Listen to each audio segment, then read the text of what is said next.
there were some problems.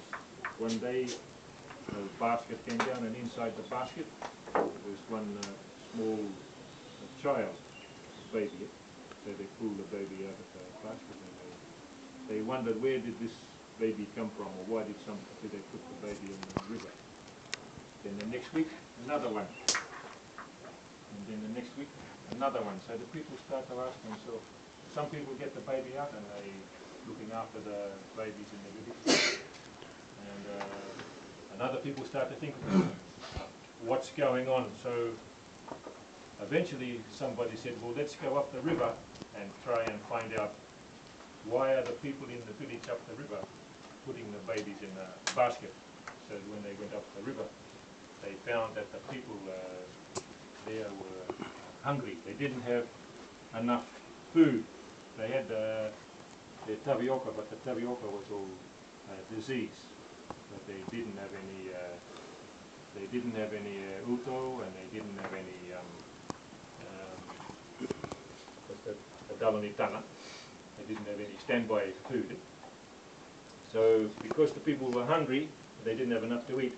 They want to save the young ones. They put the small one in the basket and they sent them down.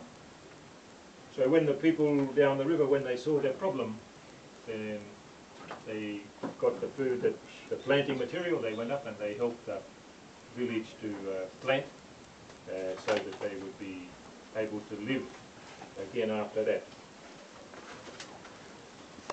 So that small story has got something behind it. So when we see a problem, we can fix it, like we can save the child. And in our life, sometimes we can just, oh, let's fix the problem. But there's something deeper than that. There's something deeper than just fixing the problem. We have to find out what's causing the problem. And that's the point of Jesus today in the Gospel. He says, your virtue, or virtue means a good habit, your good habit must go deeper than the scribes and the Pharisees. They just want to look good. But you have to be better than that. It has to be something coming out of the heart. And so Jesus comes out with some harsh sayings. He says, if your hand causes you to sin, cut it off. If your eye causes you to sin, pull it out. But does he mean that or not? Some religions, we know some fundamentalist, hardline religions, if they catch somebody stealing, in their law, they cut off the hand. That's their law. But they take these words literally. But Jesus doesn't mean that, because he also teaches that our body is the temple of the Holy Spirit. So that's why we have to look after our body. But when he says to cut it off, then he means there's something deeper inside. We have to cut back at the heart. And within us, because within us we have a divided nature. Part of our nature is good, we want to do what's good, and then another part of our nature leads us in the wrong way. So that's where we have to do the work. And Jesus himself gives a good example. We see it in that movie, Mel Gibson's movie, The Passion of the Christ. Have you seen that movie? The Passion of Christ, Mel Gibson. So in the Passion, Jesus is kneeling in the garden and he's praying, and then the serpent comes, and he's praying that he'll have the courage to face his death. As he's praying for the courage to face his death, the evil spirit comes, the serpent comes. So the evil spirit is telling him the world is wicked, it's its own fault, it can pay its own price, you don't have to do it, it's better for you to save your own life.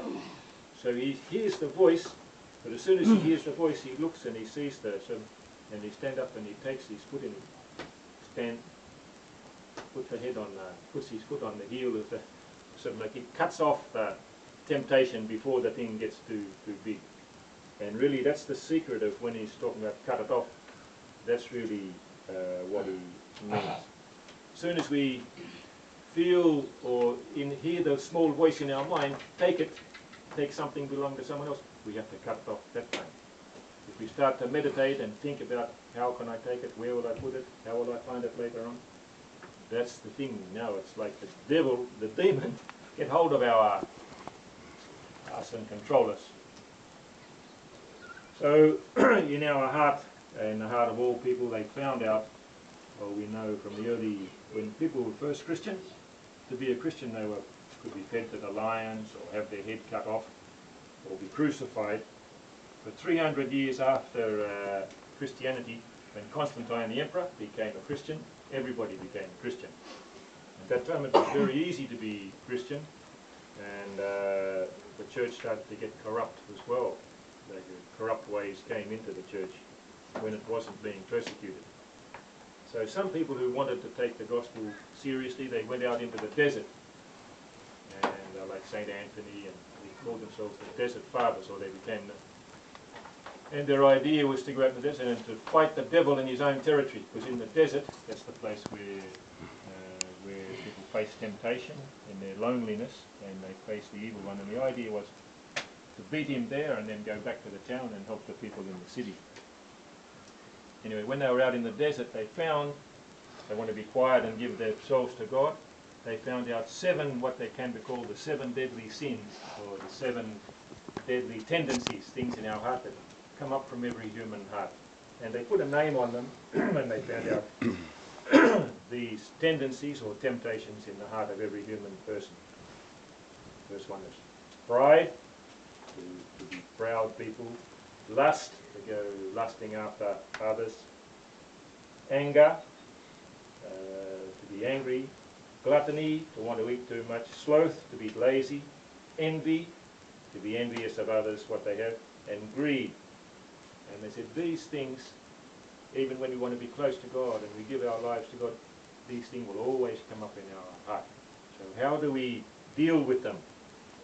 And they said, well, what we have to do is we have to watch our thoughts. It's like we have to have a mirror where we write down what we're thinking. And when we take our thought and we think about what we're thinking, we can cut it off right there before it can do any harm.